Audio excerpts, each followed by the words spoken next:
Hammer you out! Bro, look out, he's gonna hammer you out. Hammer you out! Dude, he's gonna hammer you out.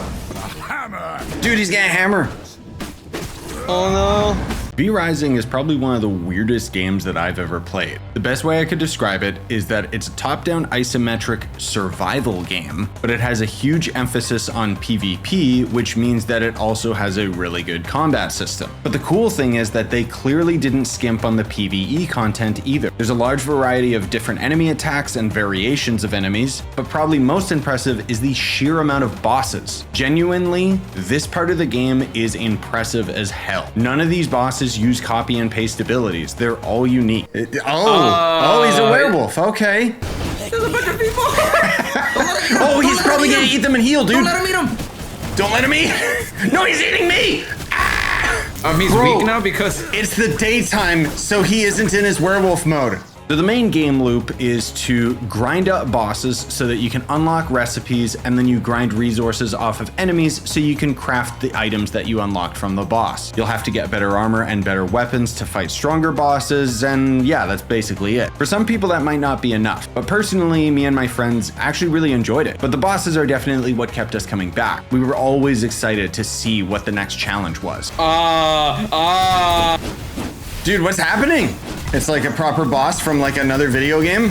it's literally bullet hell. But this game's not immune to criticism. The fact that it's so centralized around PvP means there's a lot of travel time because that's chances for player aggression. That wasn't that bad because there was fast roll points, but the crafting system absolutely sucks. There's 50 different crafting tables that you constantly have to adjust your base to accommodate for, and whenever you craft stuff, it has an in-game timer. Once again, because this is a chance for you to leave yourself vulnerable to player attack. Maybe I shouldn't be so heated about this, but it's a big pet peeve of mine to have 50 different crafting tables that all essentially do the same thing. All right, what did he give us?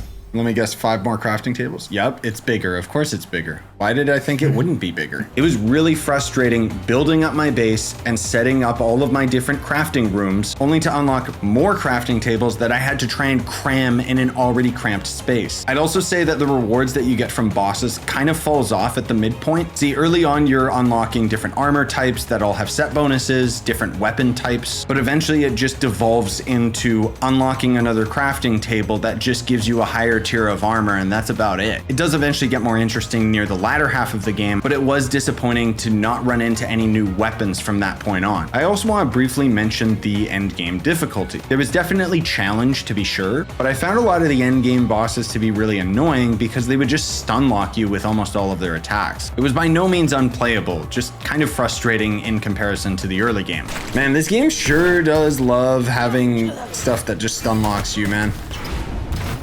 Wow. But regardless of those complaints, one thing that the game does right is it allows you to completely customize everything to do with your world. And unlike most survival games, these settings aren't set in stone. You can adjust them at any time. I would recommend cranking up the amount of resources that you obtain, but leaving enemy difficulty alone. Would I recommend V-Rising for somebody who's playing it solo? Maybe, but you'd have to seriously dial in your settings. If you have friends, it's a no-brainer. The sweet spot would be having at least 3 people, but keep in mind if you play on a public server, this game goes up to 60 players. That's insane.